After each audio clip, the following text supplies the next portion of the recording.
Hey everyone, today we will discuss about the chapter Carbon and its compounds.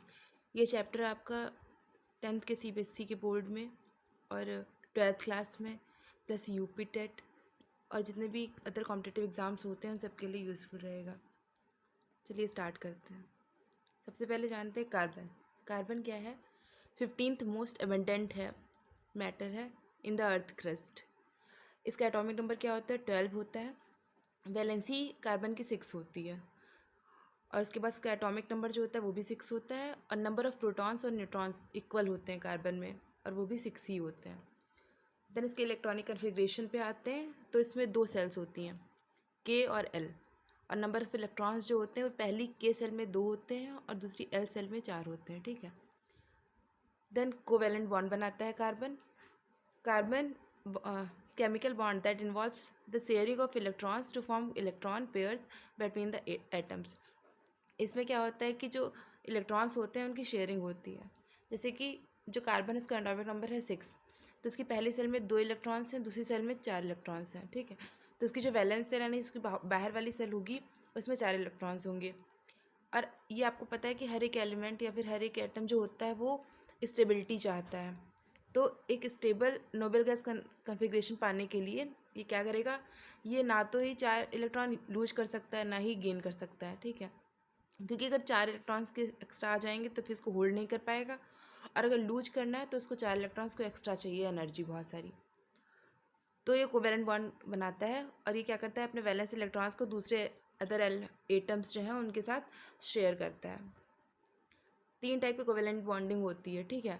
पहली होती है single covalent bonding, दूसरी होती है डबल कोवेलेंट बॉन्डिंग और तीसरी होती है ट्रिपल कोवेलेंट बॉन्डिंग। ठीक है। सिंगल में क्या होता है, एक एक इलेक्ट्रॉन जो है वही एक्सचेंज होता है। जो डबल वाली होती है इसमें 2 इलेक्ट्रॉन्स एक्सचेंज होते हैं आपस में, और ट्रिपल वाली में 3 एक्सचेंज होते हैं। ठीक है। Now we will know about कि जो कोवेलेंट बॉन्ड होते हैं उनकी प्रॉपर्टीज़ क्या क्या होती हैं। ठीक है। तो पहली बात, तो जो भी कोवेलेंट कंपाउंड होगा उसका मेल्टिंग और बॉइलिंग पॉइंट लो होता है। ठीक है। Due to weaker intermolecular force compare to ionic compound. ठीक है। तो जो आयोनिक कंपाउंड होता है उनका मेल्टिंग बॉइलिंग पॉइंट ज़्यादा होता है, और जो ये आपका कोवेलेंट कंपाउंड होता है इसका लो मेल्टिंग पॉइंट। देन जो इसकी फिजिकल स्टेट होती है वो कोवेलेंट कंपाउंड सॉलिड भी हो सकता है, लिक्विड भी हो सकता है और आपका गैस भी हो सकता है। ठीक है। फिर जो आपके कोवेलेंट कंपाउंड होते हैं ये पुअर कंडक्टर होते हैं इलेक्ट्रिसिटी के, as they lacked charge particles. तो जो कोवेलेंट कंपाउंड होते हैं उसमें कोई भी चार्ज पार्टिकल्स नहीं होता है, तो इसीलिए जो इलेक्ट्रिसिटी होती है उसके बहुत पुअर कंडक्टर होते हैं, उसको पास नहीं होने देते हैं। ठीक है। और जो आपके कोवेलेंट कंपाउंड्स होते हैं वो सॉल्युबल होते हैं ऑर्गेनिक सॉल्वेंट्स में। ठीक है। लेकिन वाटर में ये इनसॉल्युबल होते हैं। ठीक है। बस एक ऐसा एक्सेप्शन है, शुगर जो है वो आपका वाटर में जो है सॉल्युबल होता है। ठीक है। बाकी सारे के सारे इनसॉल्युबल होते हैं वाटर में और ऑर्गेनिक सॉल्वेंट में सॉल्युबल होते हैं। फिर कार्बन की कुछ प्रॉपर्टी है कि टेट्रावैलेंसी है कार्बन की, यानी कि उसकी वैलेंस सेल में 4 इलेक्ट्रॉन्स हैं, जिससे कि ये जो और एलिमेंट्स हैं जैसे कि आपका ऑक्सीजन हो गया, हाइड्रोजन हो गया, नाइट्रोजन हो गया, सल्फर हो गया, इन सब के साथ में बॉन्डिंग कर सकता है। ठीक है। इसका जो टेट्रावैलेंट नेचर है ये इसके आउटर सेल में मतलब इसके 4 इलेक्ट्रॉन्स होते हैं। ठीक है। अब ये चाहता क्या है, ये चाहता है स्टेबिलिटी। ठीक है। तो जो कार्बन का बहुत ही छोटा साइज है allows it nucleus to hold shared electrons strongly, तो इसकी वजह से जो शेयर किए हुए इलेक्ट्रॉन्स होते हैं वो आराम से उसको होल्ड कर सकता है। ठीक है। जिससे कि कार्बन जो है वो एक स्टेबल कंपाउंड बन जाता है। देन मल्टीपल बॉन्डिंग फॉर्मेशन क्या होता है कि कार्बन जो है मल्टीपल तरीके से बॉन्डिंग कर सकता है, यानी कि सिंगल बॉन्ड भी बना सकता है, डबल बॉन्ड भी बना सकता है, ट्रिपल बॉन्ड भी बना सकता है अदर एलिमेंट्स के साथ में। अब जानेंगे एलोट्रॉप्स क्या होते हैं। Allotropes of carbon. एलोट्रॉप्स क्या होता है, एक एलिमेंट जो है वो एग्जिस्ट करता है सेम फिजिकल स्टेट में as other forms but with different chemical and physical properties. ठीक है। तो जो एलोट्रॉप्स होती हैं उनकी केमिकल और फिजिकल प्रॉपर्टीज़ अलग अलग होती हैं। ठीक है। लेकिन जो फिजिकल स्टेट होती है वो उसकी सेम होती है अदर फॉर्म्स के जैसे प्रॉपर्टीज़। तो जो कार्बन होता है उसके 3 जो है आपके एलोट्रॉप्स होते हैं। पहला होता है डायमंड, दूसरा होता है ग्रेफाइट, तीसरा होता है फुलरेंस। फुलरेंस का पूरा नाम जो होता है वो होता है बकमिनिस्टर फुलरेंस। ठीक है। स्ट्रक्चर कैसा होता है डायमंड का, डायमंड आपका 3D स्ट्रक्चर होता है, 3D नेटवर्क होता है इसमें। ठीक है। Each carbon bonds with 4 other very hard. ठीक है। यानी कि हर जो कार्बन है वो 3 और अदर कार्बन के साथ में रहेगा, अटैच रहेगा, ठीक है। जैसे कि मैं आपको बना के दिखाऊंगी भी नेक्स्ट स्लाइड में, ठीक है। 4 स्ट्रॉन्ग कोवेलेंट बॉन्ड होते हैं पर कार्बन पर, बहुत ही ज़्यादा स्टेबल होता है डायमंड। और इसकी प्रॉपर्टी क्या है, ये हार्ड होगा, ट्रांसपेरेंट होता है डायमंड, हाईली रिफ्रैक्टिव इंडेक्स बहुत ज़्यादा इसका होता है, ज्वेलरी बनाने में काम आता है, ठीक है, एब्रेसिव्स में।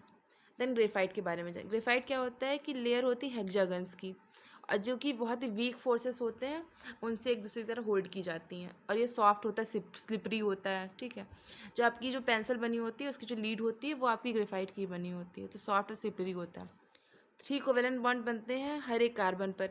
यहाँ पर जो था 4 कोवेलेंट बॉन्ड बन रहे थे आपके डायमंड में, और जो ग्रेफाइट है इसमें आपके 3 कोवेलेंट बॉन्ड बनेंगे, ठीक है, विद डिलोकलाइज्ड इलेक्ट्रॉन्स। इसमें डिलोकलाइज्ड इलेक्ट्रॉन्स भी होते हैं, और इन्हीं की वजह से जो ग्रेफाइट है वो इलेक्ट्रिसिटी को कंडक्ट करा सकता है। सॉफ्ट होता है, पेंसिल और लुब्रिकेंट के तरीके से भी यूज होता है। फुलरेंस क्या है, हॉलो है, ये फुटबॉल के शेप के जैसा लगता है, ठीक है। 60 कार्बन एटम्स अप्रॉक्सीमेटली इसमें होते हैं। सॉशर बॉल शेप है, स्ट्रॉन्ग कोवेलेंट बॉन्ड होता है इसमें, और हेक्सागन और पेंटागन 2 तरीके की रिंग्स होती हैं, ठीक है। यूनिक इलेक्ट्रॉनिक प्रॉपर्टीज़ हैं, नैनोटेक और ड्रग में इसको यूज़ किया जाता है फुलरेंस को। ये आपको कार्बन के जो तीनों एल्ट्रॉप्स हैं उनका स्ट्रक्चर है, ये देखिए ग्रेफाइट का स्ट्रक्चर है, उसमें हेक्सागन ये रिंग्स हैं, ठीक है, हेक्सागन रिंग्स है, और फिर ये 2 लेयर्स में अटैच है, ठीक है। डायमंड का आपका ये स्ट्रक्चर जिसमें ये कार्बन है जैसे, और ये बाकी के 3 और कार्बन से अटैच है। देन फुलरेंस है, फुलरेंस में क्या होता है कि इसमें पेंटागन और हेक्सागन रिंग्स होती हैं, ठीक है। जैसे कि ये आपकी एक हेक्सागन रिंग है, फिर उससे एक पेंटागन रिंग अटैच है, ऐसे करके बहुत सी होती हैं, ठीक है। ये आपका हो गया इसका स्ट्रक्चर तीनों चीज़ों का। देन हाइड्रोकार्बन्स क्या होते हैं, हाइड्रोकार्बन्स क्या होते हैं, वो कंपाउंड्स जो कि बने हुए होते हैं हाइड्रोजन और कार्बन के, ठीक है। इसको आप ऐसे पढ़ के आपको पता चल रहा होगा कि hydro means hydrogen, carbon means carbon, ठीक है, हाइड्रोजन कार्बन। तो 2 तरीके के आपके हाइड्रोकार्बन्स होते हैं, एक होता है आपका एलिफेटिक और दूसरा होता है आपका एरोमेटिक, ठीक है।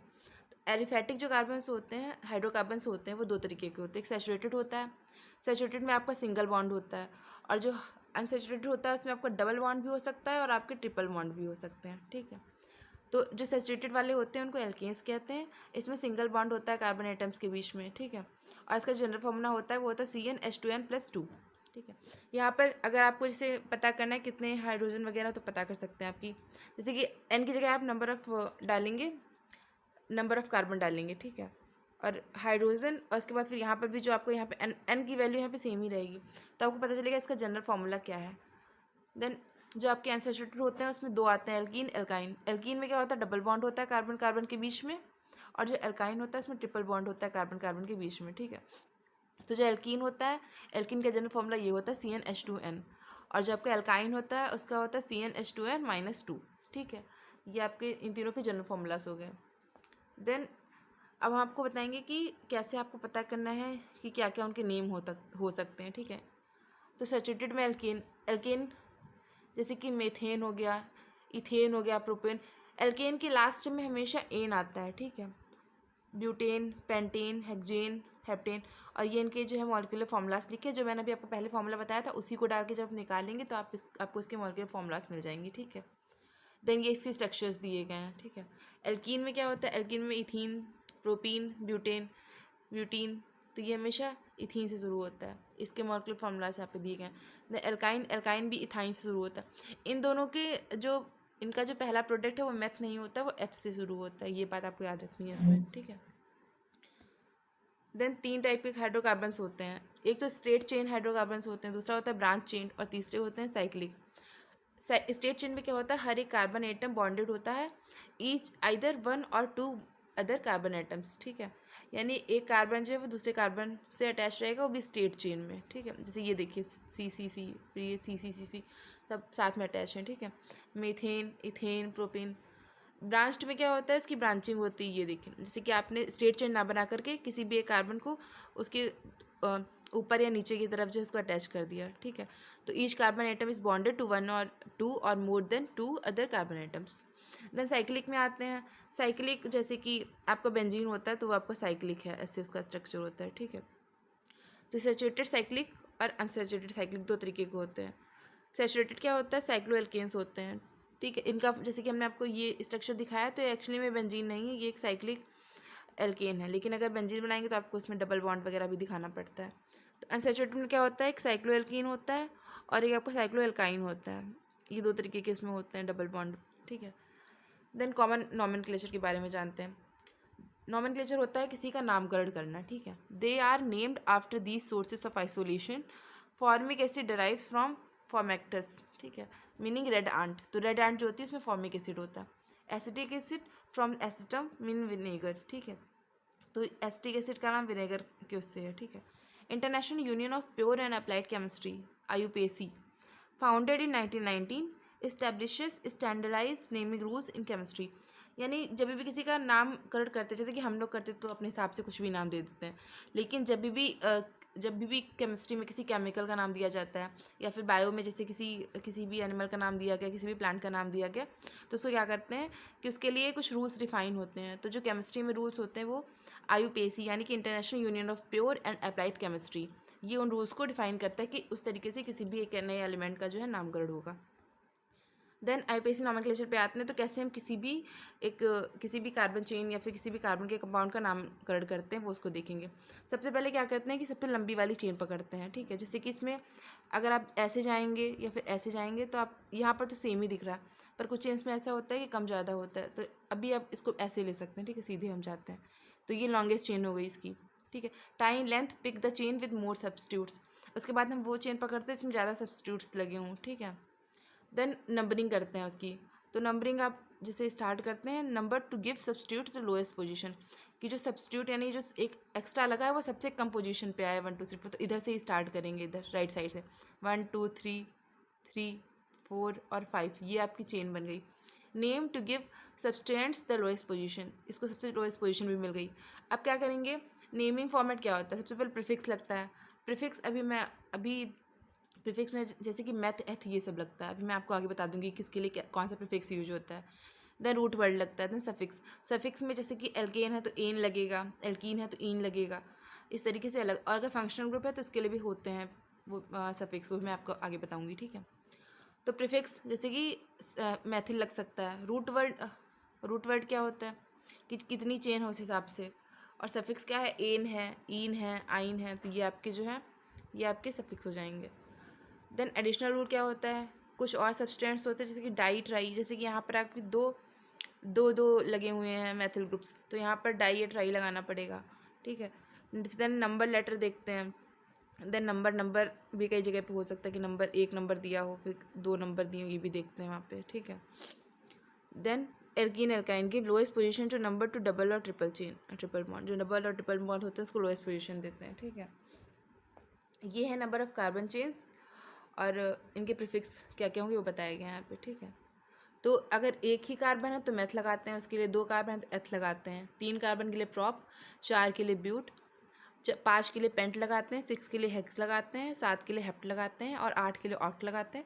और अगर 9 कार्बन की चेन है तो इसके लिए नॉन लगाते हैं, या फिर इसको नन भी बोलते हैं कई लोग।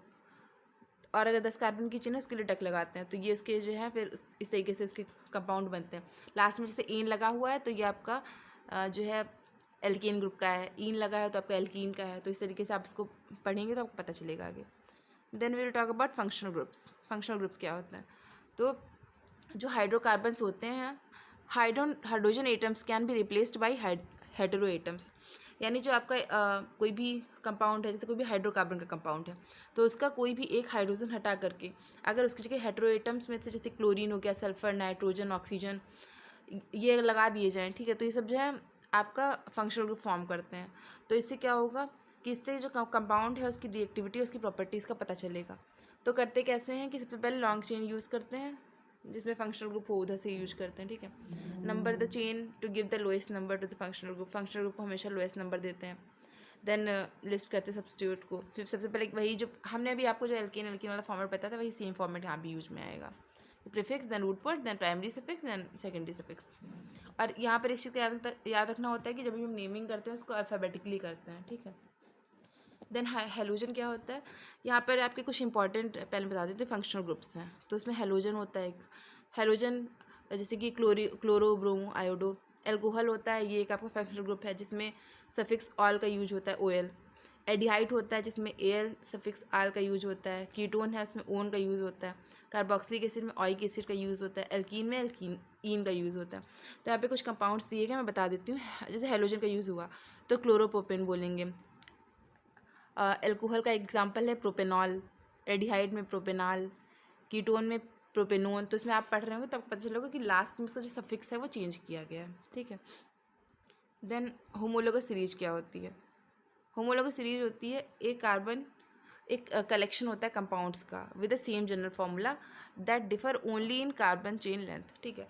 यानी जो जनरल फार्मूला है वो तो सेम चल रहा है, लेकिन जो कार्बन का नंबर है वो जो है हमेशा डिफर कर रहा है, और हाइड्रोजन का नंबर में भी थोड़ा थोड़ा डिफरेंस आ रहा है, ठीक है।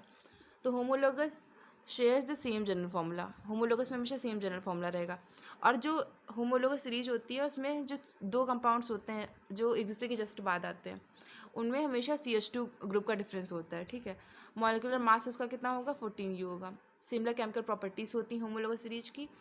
चेंज होता है फिजिकल प्रॉपर्टीज़ में, ठीक है। फंक्शनल ग्रुप इन्फ्लुएंस करता है प्रॉपर्टीज़ को। कौन सा फंक्शनल ग्रुप लगा है उससे उसकी प्रॉपर्टीज़ में डिफरेंस आता है, ठीक है। देन आइसोमेरिज्म क्या होता है?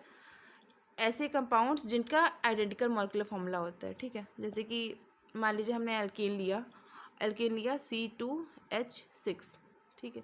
ये आपका एक एल्केन है, तो इसका फॉर्मूला तो दोनों का सेम ही रहेगा। वैसे यहाँ पर इसका फॉर्मूला सेम ही रहेगा, लेकिन जो इसका स्ट्रक्चर है वो अलग अलग हो गया, ठीक है। तो यहाँ पर नेक्स्ट आते हैं नेक्स्ट स्लाइड में। केमिकल प्रॉपर्टीज़ क्या होती हैं? केमिकल प्रॉपर्टीज़ क्या होती है कार्बन कंपाउंड्स की? तो combustion, oxidation, addition and substitution, ये 4 रिएक्शन है जो कि बताती हैं कि केमिकल प्रॉपर्टीज़ क्या रहेंगी कार्बन कंपाउंड्स की। कंबशन होता है किसी चीज़ को जलाना, किसी भी कार्बन कंपाउंड को जलाना, ठीक है।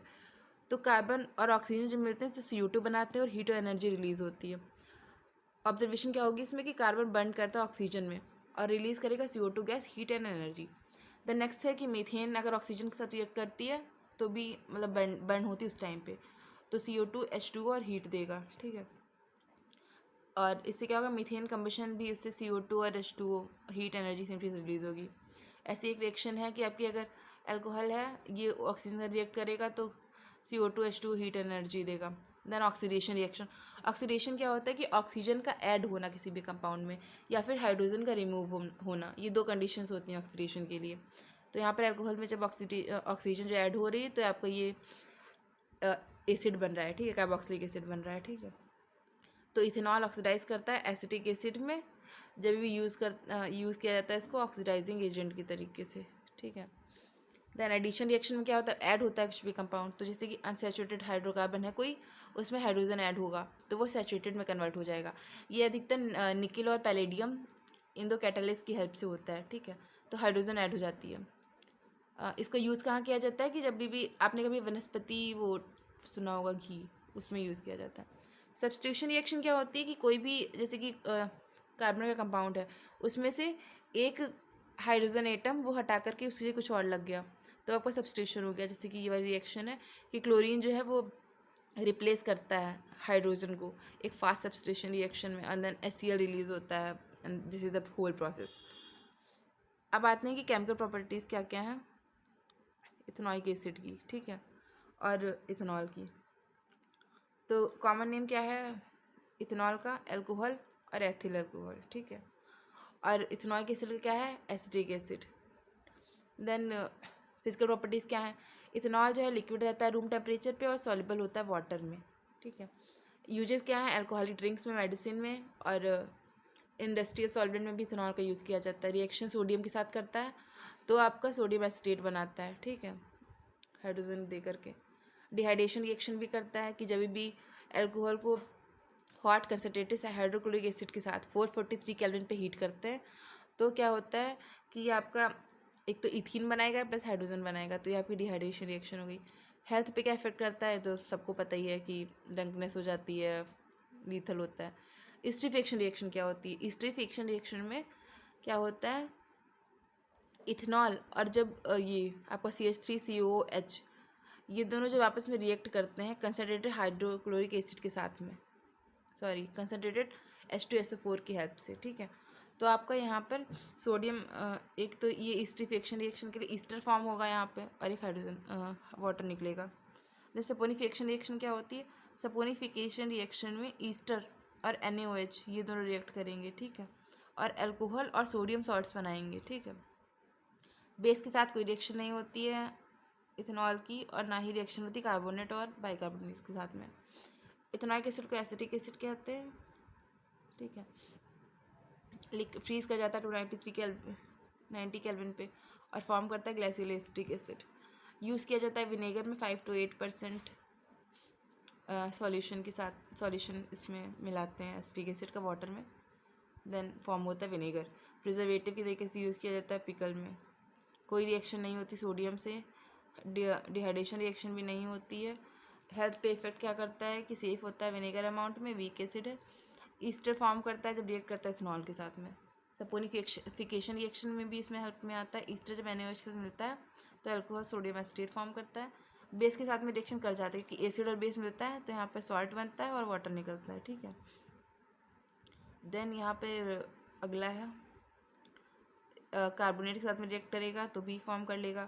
फिर साथ में सोडियम हाइड्रोजन कार्बोनेट के साथ फॉर्म करेगा, जब मिलेगा तभी भी फॉर्म करेगा।